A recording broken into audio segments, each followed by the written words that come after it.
하늘을 사모하며 예수님의 재림을 기다리는 재림 성도 여러분, 안녕하세요. 호프 채널 화요 예배에 오신 여러분 모두를 예수님의 이름으로 환영합니다. 하나님의 말씀 요한복음 10장 3절로 5절의 말씀을 읽겠습니다. 문지기는 그 양을 위하여 문을 열고 양은 그의 음성을 듣나니 그가 자기 양의 이름을 각각 불러 인도하여 내느니라.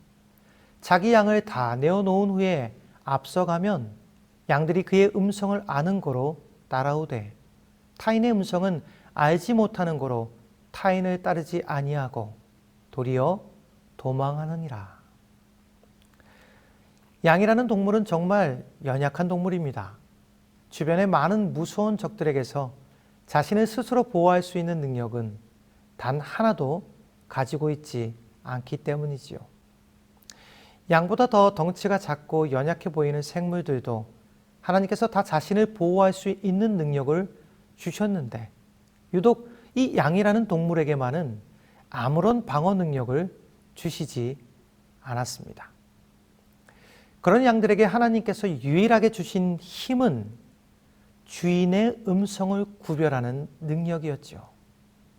그렇기에 양들이 어려움에 처했을 때 구원이란 바로 주인의 음성을 듣는 것입니다. 오늘 이 시간 예수님께서 우리에게 말씀하십니다. 너희는 지금 누구의 음성을 듣느냐? 누구의 음성이 들리느냐? 베다니의 작은 마을에 나사로가 병들어 곧 있으면 죽게 되었다라는 소문이 벌써 다 퍼졌습니다. 얼마 전 그토록 건강하고 친절했던 나사로가 이름 모를 병에 걸려 시름시름 앓더니 병상에 눕게 되었지요. 늘 그랬듯이 사람들은 이번에도 뒤에서 이렇게 저렇게 수근수근 되었습니다. 겉으로는 선한 척, 착한 척 다 하더니 하나님께 대체 얼마나 엄청난 죄를 범하였기에 이런 끔찍한 벌을 받게 되었을까?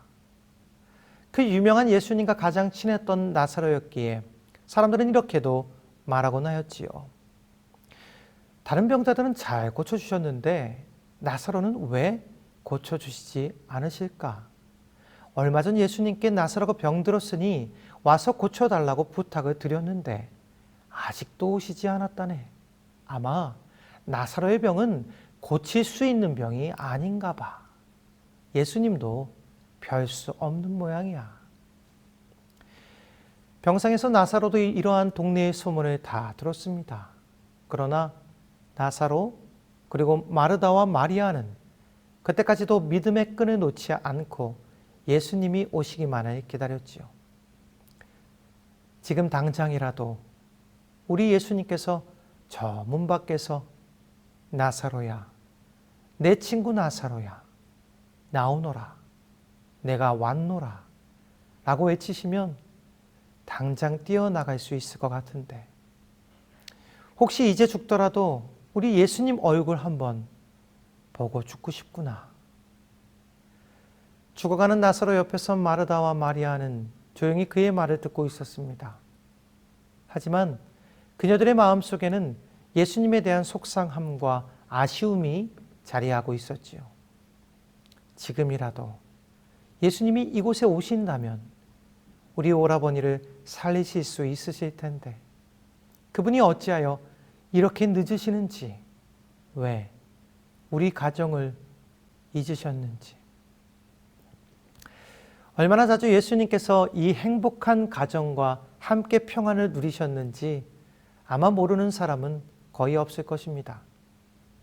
예수님께서는 가장 힘든 날이면 이곳 베다니 나사로의 가정을 찾으셨지요. 쉼이 필요하실 때, 위로가 필요하실 때, 함께할 친구가 절실하실 때, 아무런 거리낌 없이 깊은 대화를 하고 싶으실 때, 여러분들도 그럴 때가 있으시지요? 우리 예수님도 기대고 싶은 그런 날, 울고 싶은 그런 날, 함께 웃으며 행복하고 싶은 그런 날, 언제나 이 나사로의 가정을 찾아오셨습니다. 그리고 그 가정은 기꺼이 예수님의 따뜻한 하늘 가족이 되어 드렸지요. 우리 예수님께서는 이 가정을 찾으실 때마다 문 밖에서 나사로의 이름을 크게 부르시며 반갑게 들어오셨습니다. 나사로야, 내 친구 나사로야, 나오너라, 내가 왔노라. 그러면 나사로는 환하게 웃으며 신도 벗어놓은 채 예수님을 맞으러 마당까지 뛰어나갔지요. 예수님 어서 오세요. 얼마나 보고 싶었다고요. 이번에는 며칠이나 머물다가 가실 거예요. 예수님이 오시면 마르다는 늘 예수님께 맛있는 밥을 지어드렸습니다. 음식을 다 드시면 밤새도록 가족들과 이런저런 이야기를 나누셨지요. 마리아는 물론이요, 나사로도 예수님의 이야기 듣는 것을 좋아했습니다. 그뿐 아니라 나사로는 늘 예수님의 말씀대로 살려고 노력했지요. 어느 날은 이런 이야기를 해주었습니다. 오늘 길을 가는데 어느 사람이 내 옆을 급하게 지나가다가 내 오른쪽 어깨와 아주 심하게 부딪혔단다. 그런데 그 사람이 갑자기 내 얼굴을 돌아보며 소리를 지르는 거야. 아니, 이 사람아, 눈은 대체 어디다 두고 다니나? 난 너무 황당해서 아니 뭐 이런 사람이 다 있어 하며 나도 뭐라고 소리를 지르려고 하는데 그때 예수님의 목소리가 들리는 거야. 나사로야, 원수도 사랑하렴.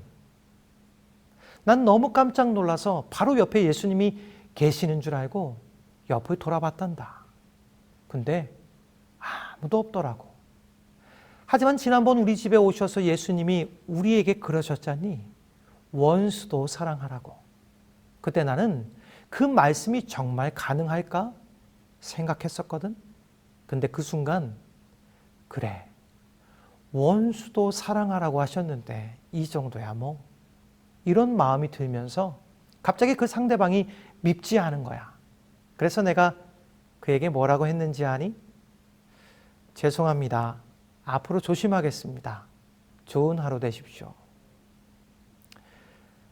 나사로는 늘 예수님의 음성을 들으며 살아가는 게 얼마나 행복한지 모르겠다고 그랬습니다.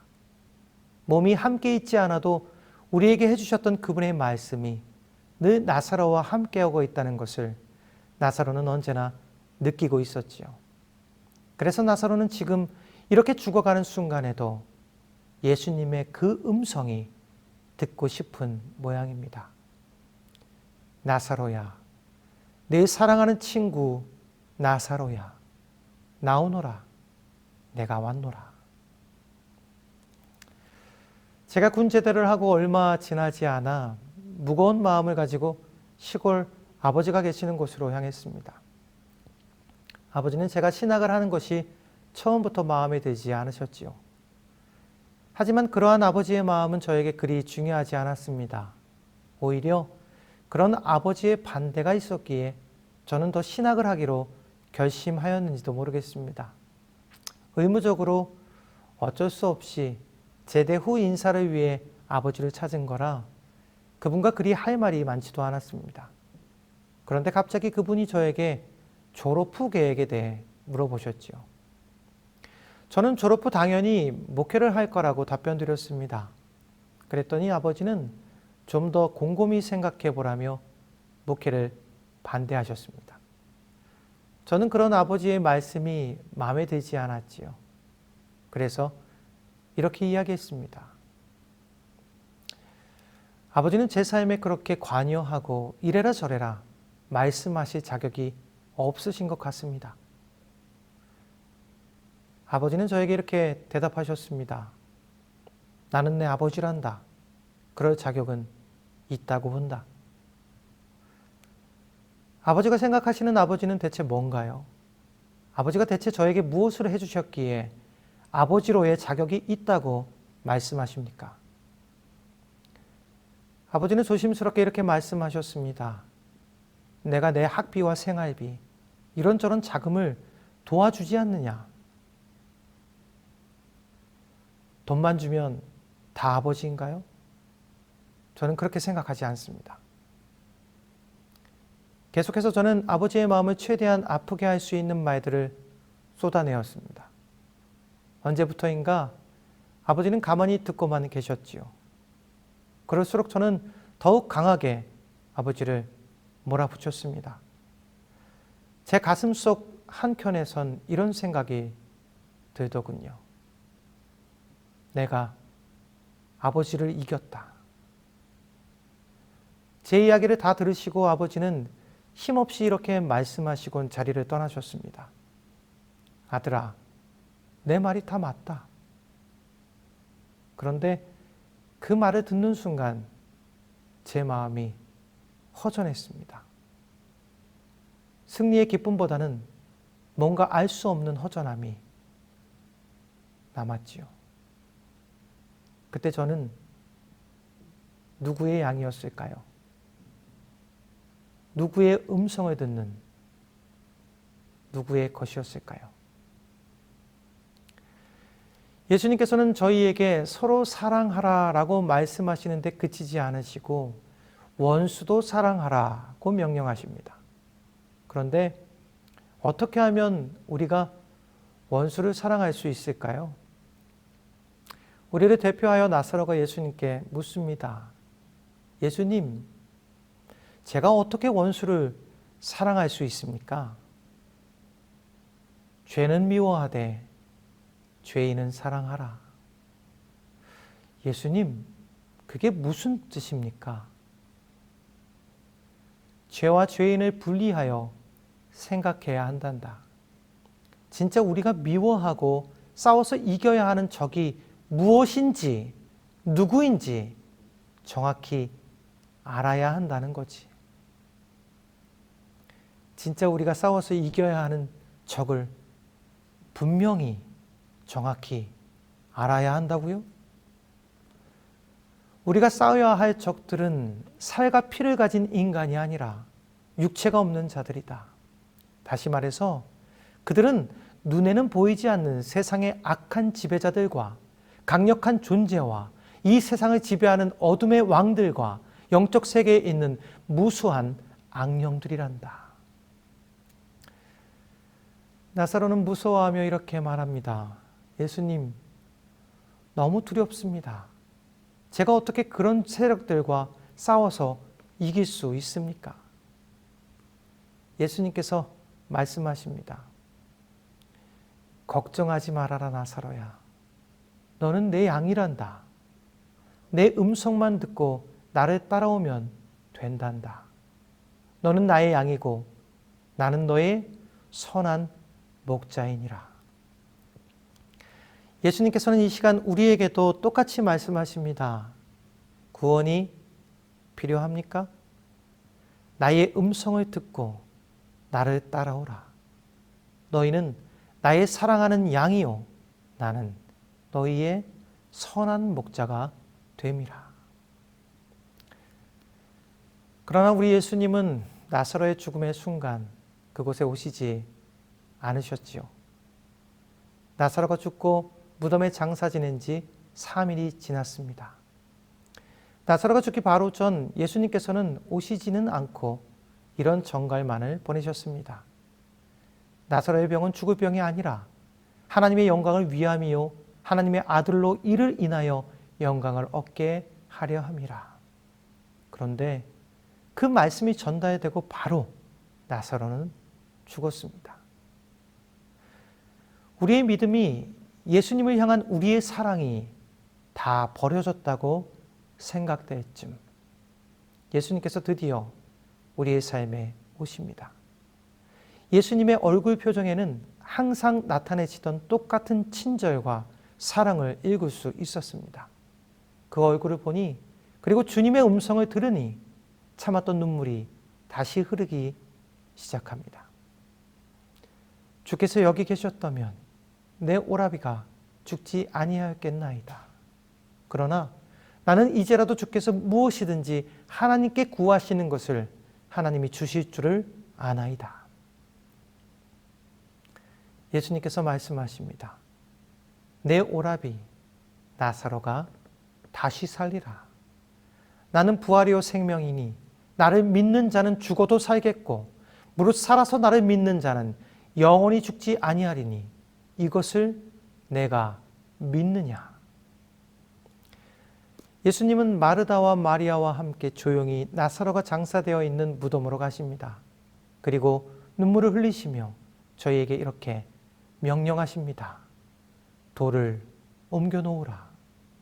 그리고 예수님께서 무덤 앞에 서십니다. 아버지여, 내 말을 들으신 것을 감사하나이다. 항상 내 말을 들으시는 줄을 내가 알았나이다. 그러나 이 말씀을 하옵는 것은 둘러선 무리를 위함이니 곧 아버지께서 나를 보내신 것을 저희로 믿게 하려 함이니이다. 이렇게 기도하시고 큰 소리로 외치셨습니다. 나사로야, 나오너라.